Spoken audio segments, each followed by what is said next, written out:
जय हिंद साथियों, स्वागत है आपका हमारे चैनल ट्रिकी जीके में। कैसे हैं आप सब? उम्मीद है सब लोग अच्छे होंगे और आप लोगों की तैयारी बहुत अच्छे से चल रही होगी। तो चलिए आज की क्लास को हम लोग शुरू करते हैं। आज का हमारा पहला प्रश्न है, निम्नलिखित में से कौन सी नदी विंध्य और सतपुड़ा पर्वत श्रृंखला के मध्य से होकर गुजरती है? ऑप्शन नंबर ए है नर्मदा, ऑप्शन नंबर बी है ताप्ती, ऑप्शन नंबर सी है गंडक और ऑप्शन नंबर डी है गोदावरी। कहेंगे भैया ऑप्शन नंबर ए है नर्मदा। कौन सी नदी है? नर्मदा नदी। ऑप्शन नंबर ए हो जाएगी। चलिए अगले सवाल की ओर बढ़ते हैं। अगला सवाल है हमारा, हिमालय नदियों की मुख्य विशेषताएं हैं। ऑप्शन नंबर ए है एक गाद निक्षेप में समृद्ध होती हैं। ऑप्शन नंबर बी है इनके जल का प्रवाह बारहमासी होता है। ऑप्शन नंबर सी है ये मुख्यतः वर्षा जनित है और ऑप्शन नंबर डी है ये नाव चलाने के लिए उपयुक्त है। कहेंगे भैया ऑप्शन नंबर बी हो जाएगा, इनके जल का प्रवाह बारहमासी होता है, मतलब इनमें हमेशा जल होता है। चलिए अगले सवाल की ओर बढ़ते हैं। अगला सवाल है, कहाँ भागीरथी और अलकनंदा मिलकर गंगा बन जाती हैं? ऑप्शन नंबर ए है कर्णप्रयाग में, ऑप्शन नंबर बी है रुद्रप्रयाग में, ऑप्शन नंबर सी है देवप्रयाग में और ऑप्शन नंबर डी है गंगोत्री में। कहेंगे भैया अलकनंदा और भागीरथी जब देवप्रयाग में मिलती हैं तो ये बन जाती हैं गंगा। तो ऑप्शन नंबर सी हो जाएगा गंगा, देवप्रयाग में। चलिए अगले सवाल की ओर बढ़ते हैं। अगला सवाल है, इनमें से सबसे बड़ी नदी बेसिन किस नदी पर है? ऑप्शन नंबर ए है ब्रह्मपुत्र नदी पर, ऑप्शन नंबर बी है गंगा नदी पर, ऑप्शन नंबर सी है गोदावरी नदी पर और ऑप्शन नंबर डी है सतलुज नदी पर। कहेंगे भैया जो सबसे बड़ी नदी बेसिन है वो गंगा नदी पर है। कहाँ पर? ऑप्शन नंबर बी हो जाएगा गंगा रिवर। कौन हो जाएगा? गंगा रिवर हो जाएगा। चलिए अगले सवाल की ओर बढ़ते हैं। अगला सवाल है हमारा, गंगा का मैदान का उदाहरण है। ऑप्शन नंबर ए है संरचनात्मक मैदान का, ऑप्शन नंबर बी है निक्षेपित मैदान का, ऑप्शन नंबर सी है अपवर्तित मैदान का और ऑप्शन नंबर डी है इनमें से कोई नहीं। कहेंगे भी ये जो गंगा का मैदान है ये निक्षेपित मैदान का उदाहरण है। किसका उदाहरण है? निक्षेपित मैदान का। चलिए अगले सवाल की ओर बढ़ते हैं। अगला सवाल है हमारा, कौन सी नदी पश्चिम की ओर बहती हुई अरब सागर में प्रवेश करती है? ऑप्शन नंबर ए है गोदावरी नदी, ऑप्शन नंबर बी है कृष्णा नदी, ऑप्शन नंबर सी है कावेरी नदी और ऑप्शन नंबर डी है नर्मदा नदी। तो कहेंगे भैया जो नर्मदा नदी है ये पूर्व से पश्चिम की ओर बहकर और ये जाकर गिरती है अरब सागर में। चलिए अगले सवाल की ओर बढ़ते हैं। अगला सवाल है हमारा, निम्न में से कौन सी नदी बंगाल की खाड़ी में नहीं गिरती है? ऑप्शन नंबर ए है महानदी, ऑप्शन नंबर बी है ताप्ती नदी, ऑप्शन नंबर सी है गोदावरी और ऑप्शन नंबर डी है कृष्णा। तो कहेंगे भैया ताप्ती नदी ये बंगाल की खाड़ी में नहीं गिरती है बल्कि अरब सागर में गिरती है। चलिए अगले सवाल की ओर बढ़ते हैं। अगला सवाल है, निम्न में से कौन सी नदी पश्चिम की ओर बहती है? ऑप्शन नंबर ए है नर्मदा, ऑप्शन नंबर बी है ताप्ती, ऑप्शन नंबर सी है नेत्रावती और ऑप्शन नंबर डी है वैगई। कहेंगे ये जो वैगई नदी है ये पूर्व से पश्चिम की ओर नहीं बहती है। चलिए अगले सवाल की ओर बढ़ते हैं। अगला सवाल है हमारा, नर्मदा नदी के संदर्भ में कौन सा कथन सत्य है? ऑप्शन नंबर ए है यह अमरकंटक के निकट से निकलती है, ऑप्शन नंबर बी है इसके किनारे प्रसिद्ध महाकालेश्वर मंदिर है, ऑप्शन नंबर सी है यह मार्बल रॉक्स के समूह के बीच से बहती है और ऑप्शन नंबर डी है इस नदी पर प्रसिद्ध सरदार सरोवर बांध है। कहेंगे भैया ऑप्शन नंबर बी हो जाएगा, इसके किनारे प्रसिद्ध महाकालेश्वर मंदिर स्थित है। चलिए अगले सवाल की ओर बढ़ते हैं। अगला सवाल है, भारत में सबसे ऊंचा जलप्रपात जोग कहाँ स्थित है? सिंपल सी पूछा, जोग जलप्रपात भारत में कहाँ स्थित है? ऑप्शन नंबर ए है Uttar Pradesh, option number B है पश्चिम बंगाल, ऑप्शन नंबर सी है कर्नाटक और ऑप्शन नंबर डी है महाराष्ट्र। कहेंगे भैया जो जोग जलप्रपात है ये कर्नाटक में स्थित है। कहाँ स्थित है? कर्नाटक में। चलिए अगले सवाल की ओर बढ़ते हैं। अगला सवाल है हमारा, एलिफेंटा जलप्रपात कहाँ स्थित है? ऑप्शन नंबर ए है मणिपुर, ऑप्शन नंबर बी है आसाम, ऑप्शन नंबर सी है मेघालय और ऑप्शन नंबर डी है मिजोरम। कहेंगे भैया जो एलिफेंटा जलप्रपात है ये स्थित है मेघालय में। कहाँ स्थित है? मेघालय में। चलिए अगले सवाल की ओर बढ़ते हैं। अगला सवाल है हमारा, निम्न में से कौन सी नदी दो राज्य कावेरी जल विवाद से संबंधित है? ऑप्शन नंबर ए है Karnataka Tamil Nadu, option number B है Karnataka Kerala, option number C है केरल और तमिलनाडु, ऑप्शन नंबर डी है तमिलनाडु और मध्य प्रदेश। कहेंगे भैया ऑप्शन नंबर ए हो जाएगा कर्नाटक और तमिलनाडु कावेरी जल विवाद से संबंधित हैं। चलिए अगले सवाल की ओर बढ़ते हैं। अगला सवाल है, गोकाक जलप्रपात किस जिले में स्थित है? ऑप्शन नंबर ए है बेलगांव में, ऑप्शन नंबर बी है धारवाड़ में, ऑप्शन नंबर सी है रायचूर में, और ऑप्शन नंबर डी है बीदर में। कहेंगे भाई जो गोकाक जलप्रपात है स्थित है बेलगांव में। कहाँ पर? बेलगांव कर्नाटक में। चलिए अगले सवाल की ओर बढ़ते हैं।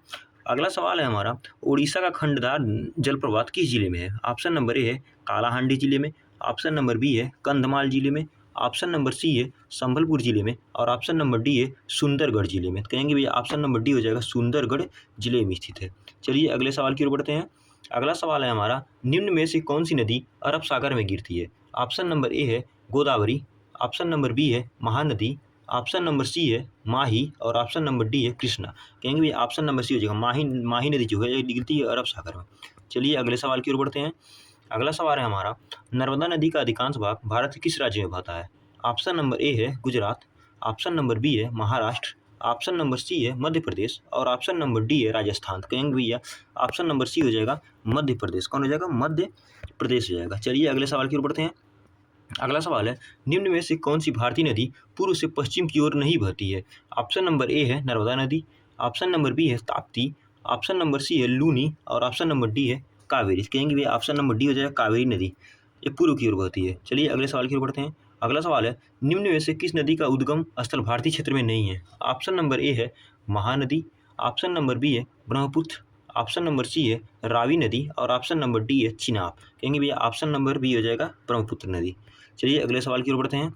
अगला सवाल है, ब्रह्मपुत्र नदी भारत में मैदानी भाग में किस नाम से प्रवेश करती है? ऑप्शन नंबर ए है मानस, ऑप्शन नंबर बी है धनजी, ऑप्शन नंबर सी है दिहांग, और ऑप्शन नंबर डी है इनमें से कोई नहीं। ऑप्शन नंबर सी होगा दिहांग नदी से। किस नाम से? दिहांग से। चलिए अगले सवाल की ओर बढ़ते हैं। अगला सवाल है, अरब सागर में गिरने वाली नदियाँ डेल्टा क्यों नहीं बनाती हैं? ऑप्शन नंबर ए है क्योंकि अरब सागर में कोई नदी नहीं गिरती है, ऑप्शन नंबर बी है क्योंकि इसके मुहावने कटे छटे हैं, ऑप्शन नंबर डी है कठोर चट्टानों से गुजरने के कारण अपने साथ गाद लेकर नहीं चलती हैं, और ऑप्शन नंबर डी है इनमें से कोई नहीं। कहेंगे भैया ऑप्शन नंबर सी हो जाएगा कि कठोर चट्टानों से गुजरने के कारण इनके साथ गाद नहीं लेकर चलती है। चलिए अगले सवाल की ओर बढ़ते हैं। अगला सवाल है, निम्न में से कौन सी नदी अपने मुहाने पर डेल्टा नहीं बनाती है? ऑप्शन नंबर ए है कावेरी, ऑप्शन नंबर बी है महानदी, ऑप्शन नंबर सी है गोदावरी, और ऑप्शन नंबर डी है ताप्ती। कहेंगे भैया ऑप्शन नंबर डी हो जाएगा ताप्ती। चलिए अगले सवाल की ओर बढ़ते हैं। अगला सवाल है, कौन सी नदी बंगाल की खाड़ी में मिलती है? ऑप्शन नंबर ए है चंबल, ऑप्शन नंबर बी है ताप्ती, ऑप्शन नंबर सी है महानदी, और ऑप्शन नंबर डी है इनमें से कोई नहीं। देखिए ऑप्शन नंबर सी हो जाएगा महानदी। चलिए अगले सवाल की ओर बढ़ते हैं। अगला सवाल है हमारा, कौन सी नदी उड़ीसा में डेल्टा बनाती है? ऑप्शन नंबर ए है महानदी, ऑप्शन नंबर बी है गोदावरी, ऑप्शन नंबर सी है नर्मदा, और ऑप्शन नंबर डी है गंडक। तो ऑप्शन नंबर ए हो जाएगा महानदी। चलिए अगले सवाल की ओर बढ़ते हैं। अगला सवाल है हमारा, अरावली पर्वत श्रृंखला किन दो नदियों से बनती है? ऑप्शन नंबर ए है बढ़ती हैं, ऑप्शन नंबर ए है चंबल और सरस्वती, ऑप्शन नंबर बी है चंबल और बासमती, ऑप्शन नंबर सी है नर्मदा और बनास, और ऑप्शन नंबर डी है लूनी और बनास। तो कहेंगे भैया ऑप्शन नंबर डी हो जाएगा लूनी और बनास। चलिए अगले सवाल की ओर बढ़ते हैं। अगला सवाल है, सिंधु नदी का उद्गम स्थल क्या है? ऑप्शन नंबर ए है रोहतांग दर्रा, ऑप्शन नंबर बी है शेषनाग झील, ऑप्शन नंबर सी है मानसरोवर झील, और ऑप्शन नंबर डी है इनमें से कोई नहीं। कहेंगे भैया ऑप्शन नंबर सी जो मानसरोवर झील। चलिए अगले सवाल की ओर बढ़ते हैं। अगला सवाल है हमारा, इन सभी में टोची, गिलगिट तथा हुजा किसकी सहायक नदी है? ऑप्शन नंबर ए है गंगा की, ऑप्शन नंबर बी है सिंधु की, ऑप्शन नंबर सी है ब्रह्मपुत्र की, और ऑप्शन नंबर डी है यमुना की। कहेंगे भैया टोची, गिलगिट और हुजा नदियाँ हैं ये सिंधु की सहायक नदियाँ। ऑप्शन नंबर बी सही हो जाएगा। चलिए अगले सवाल की ओर बढ़ते हैं। अगला सवाल है, सांभर झील कहाँ है? ऑप्शन नंबर ए है Madhya Pradesh, option number B है Uttar Pradesh, option number C है गुजरात, और ऑप्शन नंबर डी है राजस्थान। कहेंगे जो सांभर झील है ये राजस्थान में स्थित है। चलिए अगले सवाल की ओर बढ़ते हैं। अगला सवाल है, गोदावरी नदी कहाँ से होकर बहती है? ऑप्शन नंबर ए है महाराष्ट्र और आंध्र प्रदेश से, ऑप्शन नंबर बी है महाराष्ट्र उड़ीसा और आंध्र प्रदेश से, ऑप्शन नंबर सी है महाराष्ट्र कर्नाटक और आंध्र प्रदेश से, ऑप्शन नंबर डी है महाराष्ट्र कर्नाटक उड़ीसा और आंध्र प्रदेश से। कहेंगे भी ऑप्शन नंबर ए हो जाएगा महाराष्ट्र और आंध्र प्रदेश से। चलिए अगले सवाल की ओर बढ़ते हैं। अगला सवाल है, इंद्रावती प्रणहिता और साबरी किसकी सहायक नदियाँ हैं? ऑप्शन नंबर ए है कृष्णा की, ऑप्शन नंबर बी है कावेरी की, ऑप्शन नंबर सी है ब्रह्मपुत्र की, और ऑप्शन नंबर डी है गोदावरी की। कहेंगे भैया ऑप्शन नंबर डी हो जाएगा, गोदावरी की सहायक नदियाँ हैं। चलिए अगले सवाल की ओर बढ़ते हैं। अगला सवाल है, दक्षिण भारत की सबसे लंबी नदी कौन है? ऑप्शन नंबर ए है ताप्ती नदी, ऑप्शन नंबर बी है नर्मदा नदी, ऑप्शन नंबर सी है गोदावरी नदी और ऑप्शन नंबर डी है कावेरी नदी। कहेंगे भैया ऑप्शन नंबर सी हो जाएगा गोदावरी नदी। चलिए अगले सवाल की ओर बढ़ते हैं। अगला सवाल है, निम्न में से कौन सी नदी हिमाचल प्रदेश में होकर नहीं बहती है? ऑप्शन नंबर ए है सतलज, ऑप्शन नंबर बी है झेलम, ऑप्शन नंबर सी है रावी और ऑप्शन नंबर डी है चिनाब। तो कहेंगे भैया ऑप्शन नंबर बी है झेलम नदी। चलिए अगले सवाल की ओर बढ़ते हैं। अगला सवाल है, लैंगून क्या है? ऑप्शन नंबर ए है एक तालाब है, ऑप्शन नंबर बी है एक झील है, ऑप्शन नंबर सी है झरना है और ऑप्शन नंबर डी है जलप्रपात है। कहेंगे भैया लैंगून एक झील है। क्या है? एक झील है। चलिए अगले सवाल की ओर बढ़ते हैं। अगला सवाल है, भारत में खारे पानी की सबसे बड़ी झील है?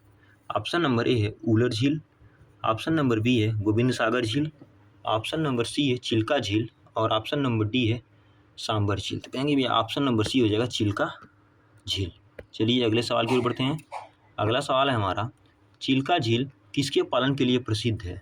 ऑप्शन नंबर ए है सीप, ऑप्शन नंबर बी है कछुआ, ऑप्शन नंबर सी है खरगोश और ऑप्शन नंबर डी है झींगा। तो कहेंगे भैया ऑप्शन नंबर डी हो जाएगा झींगा। चलिए अगले सवाल की ओर बढ़ते हैं।